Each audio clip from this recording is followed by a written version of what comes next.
today it's happy birthday to Stitchery Stories, because Stitchery Stories is 7. Is that 7 fingers? 7. 7 years old for a podcast. Actually, that's pretty amazing in terms of podcasting terms. Most podcasts don't even get past 3 or 10 episodes, let alone 7 years and 134. Right, I am just going to invite my guest, Alison Larkin. So I haven't brought anyone onto a live before, so it's a bit of an experiment. So while we're waiting for Alison, I've invited her and she's accepted. So we're just waiting for Instagram to join the dots here. Anyway, so Alison was my first fabulous and very brave guinea pig guest 7 years ago. Hey, woohoo! Right. Right, anyway, so I'll actually start now. Rambling on at the start, that's the only thing about these lives. You've got to start and then get the person in, and it's not always very instantaneous. Anyway, let's start again. Hello, welcome Alison. And welcome to anyone who's here. There's a few of you. I won't keep waving and things. Anyway, so point 1, I am actually giving myself a massive gold star today because Stitchery Stories is 7 years old. And in podcasting terms, honestly, that's a hell of an achievement. Most podcasts grind to a halt after 3 episodes or 10 or after a few months. 7 years and 134 episodes. It deserves a bloody gold star. So, and the other person who deserves a gold star is Alison, because Alison was my very brave first guest in this mad little adventure 7 years ago. So hats off to Alison for being brave and joining me on that, and hats off to Alison again for coming and doing this first of these little lives. So thank you so much, Alison. My screen's very off-putting. Right, so what we're going to do is these are going to be fairly quick, although I've wasted 5 minutes waffling on. So what I wanted to do with these is basically catch back, particularly some of the very early guests, and see what they're doing after 7 years and what we can look forward to. So I've got 3 main questions for Alison, and I will be inviting other guests along as well for these. So my first, I'm going to say what the 3 questions are to start us off so you all know where we're going. So obviously I'm going to ask Alison what she's working on and what she's excited about. We're then going to dive into 3, let's call them bullet points, right? So 3 bullet points of like what's been going on over the last 7 years. What a bloody challenge that is. And obviously, last question, what's coming next? All right. So now Alison is an absolutely brilliant hand embroiderer who really loves historical embroidery in full scale and miniature. Her miniatures just boggle my eyes completely. Go check out Alison for miniatures. Absolute love of Georgian embroidery. And when we left her 7 years ago, she had just finished creating a replica of Captain Cook's waistcoat. So that was quite a focus of the episode, wasn't it, Alison? So a very bullet point opening there. So Alison, I'm going to hand over to you and ask you, what are you working on, Alison, and what has got you excited 7 years after being on the first episode of Stitchery Stories? Well, at the moment I'm working on finishing. Well, it's not quite finishing. It's an entertaining exercise. It's a commission for Lucy Adlington from History Wardrobe. Yeah, right. And Lucy is starting a new series of lectures about ladies of leisure in the time of Jane Austen, which is just up my street. Okay. And she asked me if I could do a piece of embroidery for her that was partially finished. Like it would be in real life when you would like sit down and well, I'm going to do some embroidery and pick up your unfinished thing. Excellent. That's it.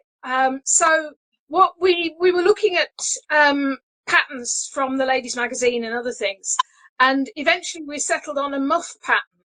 Right. Dates from 1775, which was the year Jane Austen was born, so it's probably fairly strategic. And I've been working on that. I'm just over halfway, a little bit more to do. And then on Monday, as ever is, I'm taking it over to Lucy so that she's got that for her lectures. And then the fun thing, or the other fun thing about it, is that I think it's a few months, when she's finished this series of lectures, she's going to let me have it back, and I'll finish it and make it into a muff for her. Right. Oh, that's brilliant. What a lovely story. And did I spot on your blog, you'd written a blog post about this because you tracked a pattern down or something, haven't you? Am I remembering that correctly? I haven't. We talked a little bit about the pattern, I think. I want to write a blog. I'm going to try and do that next week, about what it's like working with these 18th century patterns. Right. Because it's been quite an entertaining exercise, working with the original pattern. And I'll talk about that on my blog. I'll post it when I've got it posted on my website. I'll put it on Instagram and Facebook and things. But it's odd things like the people who drew the pattern out obviously never thought it through, because when it says, pattern half size, which then means you've got to do it and then you do it again, except that the two don't match. The first thing I had to do was redraw some of the pattern to make it actually match. It's such real life, though, isn't it? It's such. I love this because it's such real life. Yeah. And I'm pretty sure that the people who did the engraving, who were almost certainly blokes, had never picked up a needle in their lives, and had certainly never done embroidery. So from that, there's all sorts of little amusing things from that. So I'm going to talk about that in my blog. So that's the main thing I've just been finishing. The other thing, I suppose, which has got me excited really, is that I've not done a great deal for the last 2 or 3 years because I've had health issues. Yeah. And they are now, touch wood, out of the way. And I can move forward again. And that's got me really excited, because I'm so looking forward to getting on and getting going. Yeah. Yeah. And getting back into the swing of things. Particularly, as you said, the miniatures, because I've not been able to do those for the last couple of years. So getting back into miniature stuff as well as full scale is going to be wonderful. So I'm really looking forward to that. Mm. Yeah, absolutely. Yeah, the last couple of years, we won't dwell on it. It's just been an absolute damn nightmare for Alison. Lots of reasons, and so she has been rather quiet. But I think you've kept in where you can. I have. So this thing, in terms of timing as well, really, this couldn't be more perfect, could it? Really, because let's take it as a relaunch of Alison being all excited about her work again, and all the things you're talking about there about patterns. So let's bring that round to. Is that three? Three. Your 3 bullet points of the last, oh my word, 7 years. Because I know there's some highlights, and you have actually been back on another episode as well. But we'll cover that. So, what are your 3 bullet point brilliant things that's happened since we last talked to you? The biggest thing I think that's happened for me is the reason why I was back on the second episode later on is I managed to get a book published. No, I was going to get it, and I just sorry, I forgot the book, but it's in another room, so I won't run off and leave it. Well, but, I can get it if you want me to. I can see it on the shelf. Right, go on then, get your book, and then you can waft it in front of people. With me. This is real life. It's alive, everyone. It's very live. Which is why I wanted to do these, actually, because obviously I do some editing for the podcast. So go on, Alison. Yay! And it's such a beautiful book. It really is a lovely book. It was tremendous fun to do. I really enjoyed it. And the work they did, the work that Pavilion put into getting it done was fantastic. So I'm really pleased with how it came out, and it's been selling well, despite the fact that it came out 3 weeks before lockdown. You couldn't have found it better, could you, really? Well, it did mean that we couldn't do much in the way of book launches and things, unfortunately. We did a bit online, but that was it. So that's got to be my first bullet point, because that was fantastic, and it feels great. And I had an extra bonus just before Christmas, literally the Saturday before Christmas, when a parcel arrived, and I opened it up, and it was a copy of the Russian edition. That just blew my mind. I'm so glad you've mentioned that. I mean, fancy getting your Jane Austen book published in Russian. Who'd have thought it? I can just about read the title. I can pick out my name. I'm assuming the translation is correct because I haven't the foggiest notion. But it was a lovely surprise for Christmas, so that was fantastic. So yes, not only published in America, because there's an American edition published by Dover as well as the Pavilion one for the UK, but a Pavilion edition, or a HarperCollins at any rate, because HarperCollins own them now, have published in Russia. So that was wonderful. Yeah. Right. And that was a real boost at Christmas. Absolutely. Great surprise. Yeah, right. Bullet point 2. Two. Well, one of the things that I really enjoyed doing, and it was actually a couple of years ago now, just as all the health issues hit the fan, I was asked to do a piece by a family who the father had passed away recently during COVID. I think he passed away from COVID, sadly. And he had left a piece of embroidery, which he had commissioned for his family when he was in Hong Kong after serving in the Korean War. Right. And it's a rather lovely piece. I've posted a little bit about it on Instagram. So if you have a rummage through my feed, you should find it. I'll probably post it again in the next few days. That would be great. It's another lovely piece with his regimental details, the regimental badge, and flags of the UK, the UN, Korea, and America, and a nice opening in the middle with a picture of the gentleman, Gerard. And the family, the brother and sister, wanted me to make a copy of it, so that one could have the original, one could have a copy, and that was wonderful fun because it was something quite different. It was a change of scene from all the Georgian stuff, but it was very much the same sort of embroidery, same sort of thread. And it was fun when we took it out of the frame and discovered just how much it had faded. Right. The original was really quite bright blue, and it had faded right down to a sort of powder blue thing. So I did the new version in the bright blue. Right.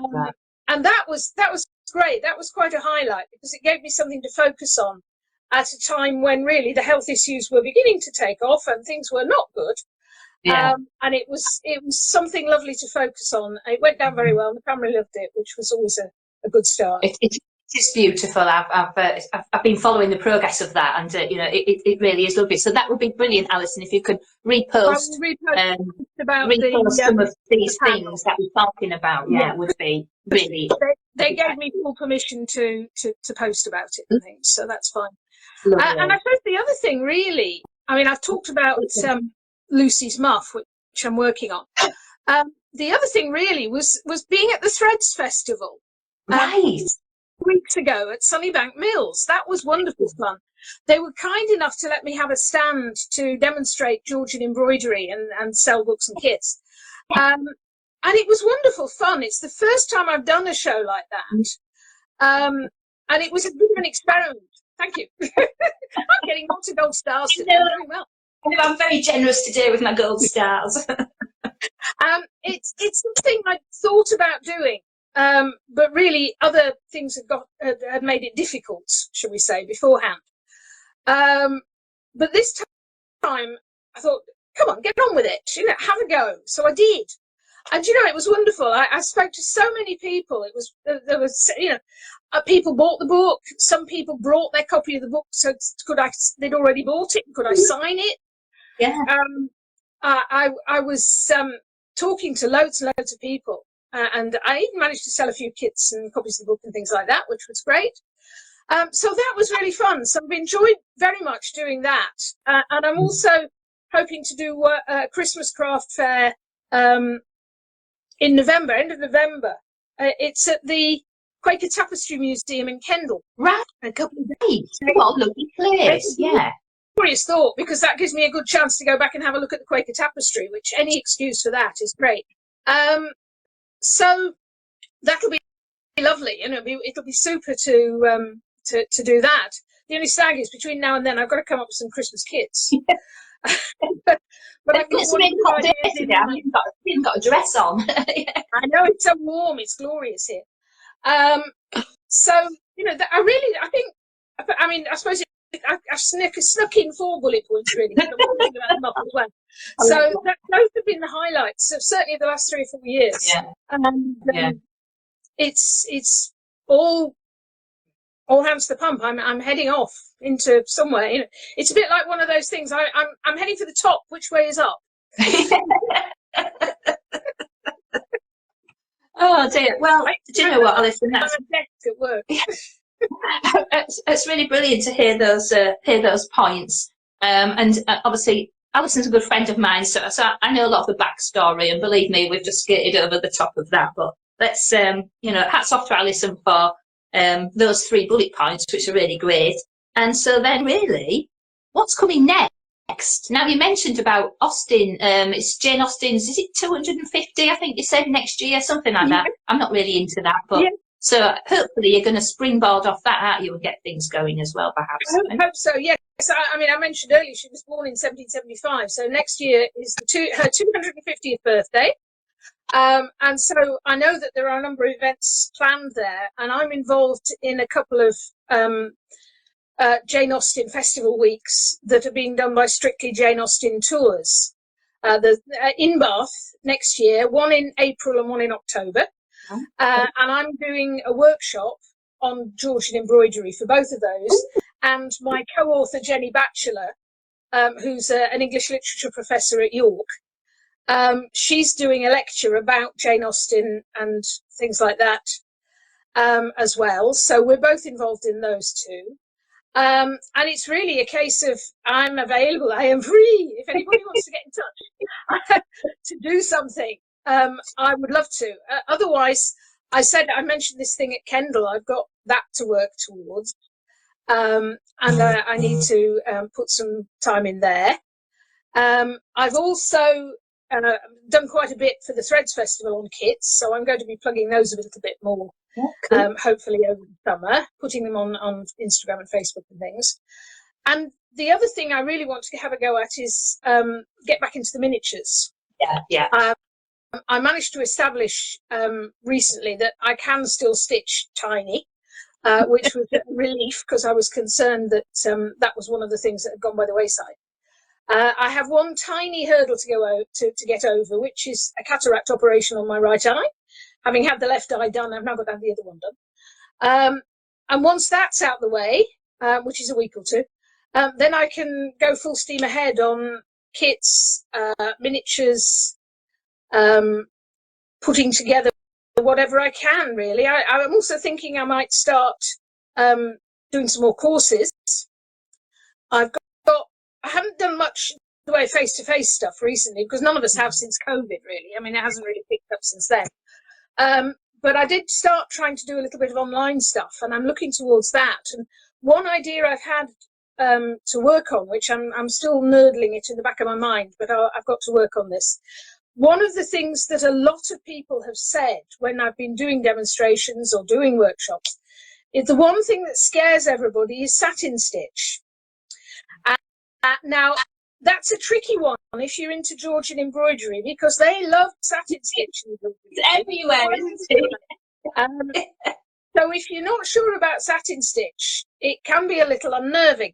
So what I'm looking to do is a little course which will be available online on Teachable, because I've got a little school on Teachable, which hasn't got much in at the moment, but I'm working on it, to show you how to do satin stitch, how to do the various versions of satin stitch, and probably 2 or 3 designs to practice with, so that you can have a go at that. So that's what I'm looking at the moment. And I would love to know, if those of you who are out there, please, if you'd be interested in that, can you let me know through Instagram or Facebook or something like that? Because it would be wonderful to know that my efforts are not going to waste. If people are interested in the idea of learning how to do satin stitch better, then give me a ping or whatever, because that will give me the encouragement to get on with it and work on it. Yeah, indeed. I've also got to remind myself how the hell I do videos and things like that, which is going to be fun. So yeah, I've got loads on. It's great. Excuse me a minute. Yeah. Sorry, Yeah, so a bit more sustainable, I know, but I've run out of sustainable bottle. so Alison, you raised a really great point there about different styles of satin stitch. It's like so many things. It would appear to be so simple, put your needle up, go across and put it down again. But oh my word, doing it really nicely, and especially in Georgian style, can be a real challenge, and especially when you start doing variations of it and all the rest of it. So anybody, if you're really interested in Georgian embroidery or learning how to do satin stitch properly and extend your skills in that, then Alison is the woman for that. Get in touch with her. Follow Alison if you're not already. And then the other thing, a couple of things I just want to say in conclusion is Alison's also is a listed expert on stitchery courses, my new venture. So you can go and view Alison there, and I think she was going to put, you've got two small free courses, haven't you? I think you were going to put those up there. So I need to put those on there. I have put on there the immediate live course I did a couple of years ago, so that's there. Great. And I'll put the other two on as soon as I get a chance to get to the computer. And as you'll have all realised by now, so Stitchery Courses is where I'm connecting experts and the people who want to learn. And if you list as an expert, you're going to get prodded and poked by me to like get things put up there and do things. So it's all part of the service. Yep. Excellent. It's good. It makes me do things. Okay, so sorry, Alison, go on. Oh, well, I was just going to say, the trouble is I'd far rather be sat stitching than actually doing the boring stuff like, well, it's not boring stuff, it's not fair, doing the stuff like marketing and making videos and things like that. Well, thing that I like, picking up the backside is very much appreciated. All the things I like doing. Yeah. Boring, eh?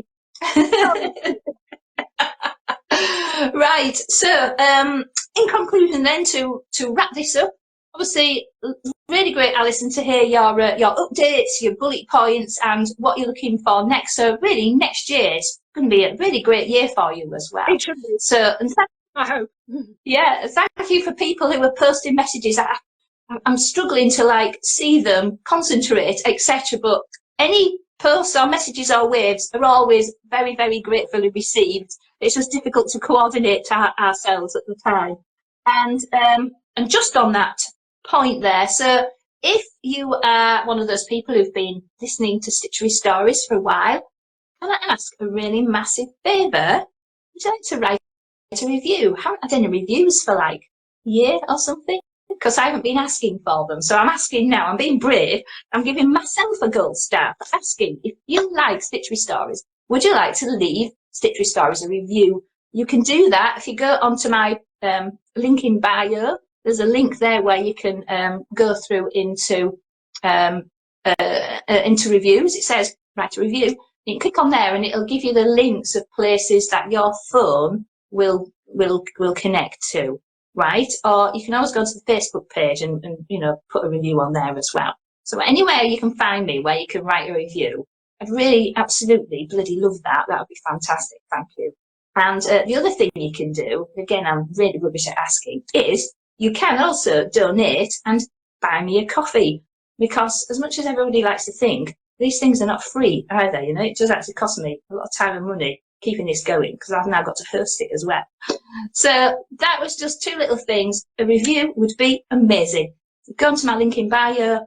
You can see it little drops down, and I can't see it. I'm just really struggling with the messages here. This is from Haley. Really loved hearing about what Alison is currently working on. Congratulations on your 7th birthday soon. I know I'm 7, not 59. It's much better being 7, I think. Definitely. Right. Thank you so much, everybody. Thank you so much, Alison. Really appreciated your time today and being another guinea pig. And I'm not going to say let's look forward to another 7 years, because I don't think I'll be podcasting in another 7 years. But who knows? Who knows? Let's see where we go from here. Yeah, exactly. Let's just keep on going.